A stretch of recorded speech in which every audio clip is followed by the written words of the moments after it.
Renungkanlah kawan rumput yang bergoyang, bertasbihan kepada Ilahi. Angin yang bertiup, ombak bergelombang, sapa rindu pada Ilahi.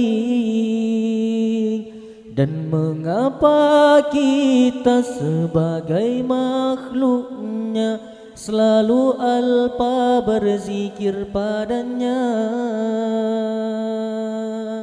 Renungkanlah kawan rumput yang bergoyang, bertasbihan kepada Ilahi. Angin yang bertiup, ombak bergelombang, sapa rindu pada Ilahi. Dan mengapa kita sebagai makhluknya selalu alpa berzikir padanya? Tiada satu pun di dunia terjadi di luar kehendaknya.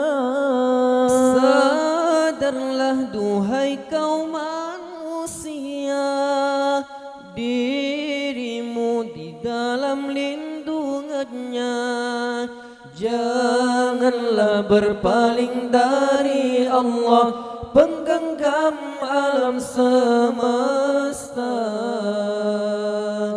Janganlah berpaling dari Allah, penggenggam alam semesta.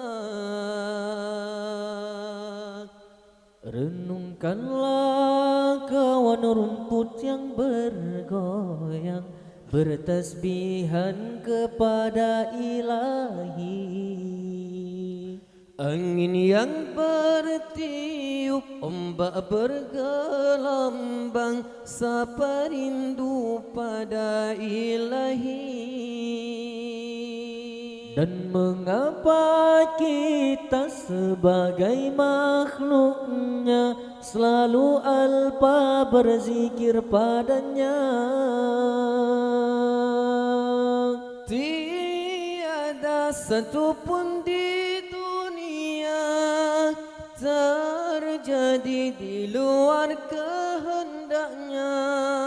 Sadarlah duhai kaum manusia, dirimu di dalam lindungannya. Janganlah berpaling dari Allah, penggenggam alam semesta. Janganlah berpaling dari Allah, penggenggam alam semesta. Malaikat selalu berzikir pada Ilahi, tak satu pun berpaling darinya. Dan mengapa kita sebagai makhluknya selalu alpa berzikir padanya? Dan mengapa kita sebagai makhluknya selalu alpa berzikir padanya? Tiada satu pun di dunia terjadi di luar kehendaknya. Sadarlah duhai kaum manusia, dirimu di dalam lindungannya. Janganlah berpaling dari Allah, penggenggam alam semesta. Janganlah berpaling dari Allah, penggenggam alam semesta.